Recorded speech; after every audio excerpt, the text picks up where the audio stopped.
네, 저희 이정수 위원님께서 내일장, 그래 앞으로 봐야 되는 거 그냥 IT라고 못을 박아주셔가지고 그렇죠. IT입니다. 네, 계속 봐야 된다고 이야기를 해주셔서 베스트 스탁 시간으로 빠르게 넘어왔습니다. 네. 일단 어떤 종목, IT 중에서도 어떤 종목을 봐야 될지 궁금하신 분들 굉장히 많을 것 같거든요. 그렇죠. 지금 제 방송 요 일부 시간을 본 분들 기준으로 해서 내일장 뭐가 움직일까 모르는 사람들 다 간첩이에요.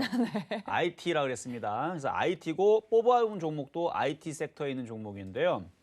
일단 원익홀딩스라는 종목입니다.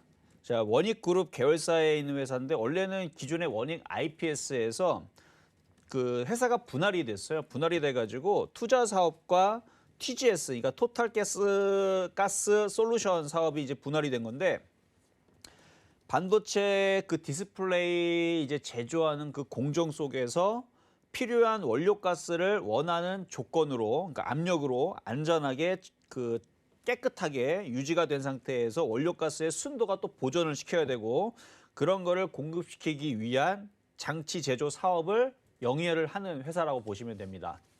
그러면 좋은 것들은 사실은 원익 IPS가 다 가져갔죠.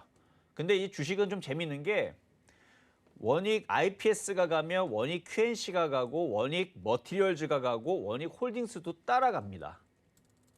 그렇게 가게 돼 있어요. 그래서 원익 시리즈는 다 가는데 오늘 원익 시리즈들을 제가 아까 원익 얘기를 안 했죠. 일부러 좀 빼먹은 건데 네. 왜냐면 지금 시간에 얘기하려고 그래서 아까 전에 반도체 얘기할 때에서 빼먹지 말아야 될 섹터의 종목이 바로 원익 IPS, 원익 머티리얼즈, 원익 QNC 그리고 원익 홀딩스입니다.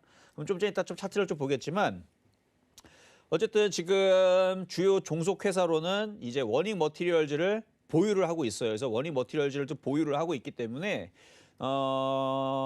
원익 머티리얼즈뿐만 아니라 또 얘가 또 P&E 솔루션이라는 회사를 또 인수를 또 한다라는 결정을 또 했단 말이죠. 그래서 2차 전지에 관련된 이슈도 가지고 있고요. 원익홀딩스는 그리고 종속 회사가 또 원익 머티리얼즈를 또 보유를 하고 있기 때문에 관련된 이제 종목에 대한 이제 수급을 좀 살펴봐야 되는데. 네. 자, 수급을 살펴보면은 오늘 원익홀딩스는 28만 7천 주를 외국인들이 샀습니다. 그럼 얘들 왜 샀을까요? 올라갈 것 같으니까 샀겠죠. 그럼 왜 올라갈까를 봤더니 원익 IPS 오늘 굉장히 강하게 움직였는데요. 원익 IPS 수급이 장난 아닙니다. 오늘 오랜만에 외국인들이 50만 주를 샀어요. 그동안에서 50만 주 산 적이 없거든요. 50만 주 샀는데 그 위치를 보게 되면 정고점을 뚫는 이것도 바닥주가 아니에요. 보면 원익 IPS 신고점입니다. 신고점인데 어느 바보가 그렇죠? 가장 비싸게 가장 많이 사겠습니까? 얘가 여기를 신고점에서 많이 산 이유는 어마어마하게 갈 거기 때문에 반도체의 슈퍼사이클 그렇죠? 전 세계적으로 지금 자동차 만드는 회사들뿐만 아니라 아마존도 그렇고 구글도 그렇고 뭐 그다음에 뭐 여기저기 이제 글로벌 기업들이 서버를 이제 확장을 해야 되는데 그러니까 메모리가 필요한데 메모리가 없어요. 없는 건 아니죠. 그렇죠? 계속 필요한데 지금 생산하는 거는 요만큼이고 달라는 데는 이만큼 이거 부족하다라는 얘기죠. 그래서 계속 찍어내야 되고 공장도 계속 돌려야 되는데 그래서 반도체 슈퍼사이클은 당연히 올 거고요. 그리고 제가 작년 그 대강연에서도 얘기했지만 반도체 슈퍼사이클이 도래할 거다라는 얘기는 이미 벌써 어느 정도 나왔는데 이 서버 디램 같은 경우는 3년에서 4년 주기로 이거를 교체를 해줘야 됩니다. 근데 이게 슈퍼사이클, 황금사이클이 2017년도에 찾아왔었단 말이에요. 그럼 2017년도에서 다 한번 갈아치웠으니까 3년 주기로 따지면 2020년에 어느 정도 서버에 대한 그 메모리 반도체를 교체를 해줬어야 되는데 앞불싸 코로나 사태 때문에 기업들이 투자를 하지 않는 거예요. 그래서 2020년도에 반도체를 갈아치웠어야 되는데 왜 갈아치워야 되냐면 여러분들 유튜버라든지 아니면 그 서버라든지 이런 것들이 고장이 안 나고 빠르게 잘 작동을 하려면 이 서버 디램 같은 경우는 3년 정도의 교체 주기를 가져야 된다면 이걸 교체해주지 않으면 고장이 나고 문제가 생기면 오히려 그게 더 큰일이 나는 거예요. 그러니까 지금 글로벌 기업들뿐만 아니라 우리나라 다른 기업들도 이 서버 쪽에 이 큰 대용량의 그 디램들을 다 교체를 작년 2020년에 했었어야 되는데 코로나 때문에 안 한 거죠. 근데 2021년에서도 해야 되고 작년에도 했어야 되는 거고 그래서 작년에 할 것과 올해 할 것들이 같이 믹스가 돼서 어마어마하게 지금 교체 주기가 들어갔는데 경기가 지금 바닥친다라는 얘기가 나오고 있고 코로나 사태가 뭐 이제 조만간에 뭐 올 9월 달 10월 달이면 종식이 된다는 얘기가 슬슬 나와지고 있고 경기는 먼저 6개월 선행한다라 그러죠. 그래서 지금 먼저 민지 바닥을 치고 있으니까 그래서 작년 11월 달, 12월 달, 올해 1월 달에서도 그 많은 글로벌 기업들이 디램을 무지막지하게 샀습니다. 그래서 지금 재고 물량이 다 떨어졌대요. 삼성전자, 하이닉스가 재고 물량 다 털었습니다. 거의 다 털고.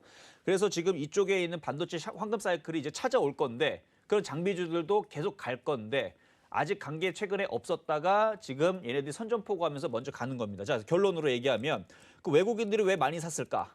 어마어마한 슈퍼사이클이 도래할 거기 때문에. 그래서 많이 샀다라고 보고 있는 거고 원익 앞에서 그래서 오늘 거래 실리고 올라간 거다. 어마어마하게 할 겁니다. 과거에서도요.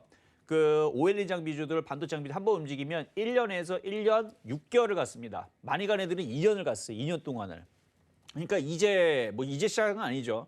바닥에서 이제 올라가기 시작하는 것들뿐만 아니라 이제 올라가는 것들 저는 올해 내내 상승할 걸로 보고 있고 그래서 원익 IPS, 원익 머티리얼즈도 볼게요. 원익 머티리얼즈.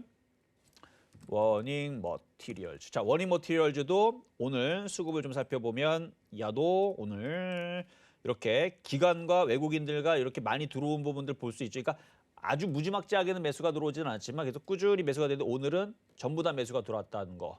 그리고 원익, IPS 원익, 홀딩스, 원익, QNC. 원익 QNC도 수급을 보면 오늘 기관들이 18만 주 매수가 들어왔죠. 그래서 오늘 전체적으로 IT 부품주의 흐름들이 정고점을 돌파하기 위해서 들어왔기 때문에 요 원익, 홀딩스도 이 정고점을 돌파를 할 걸로 예상을 하고 있는 거고요.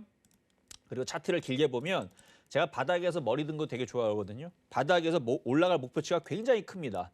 그렇기 때문에 바닥에서 이제 그러니까 떠 있는 것처럼 보였지만 많이 빠졌다가 이제 움직이는 종목이기 때문에 요 종목을 여러분들이 잘 집중해서 잘 보시면 좋을 것 같고 요거에 대한 매수 가격과 이런 전략들은요. 투자 전략들은 제가 그 노란 톡방에다가 전략을 드릴 테니까 궁금하신 분들은 많이 들어오시면 되겠습니다.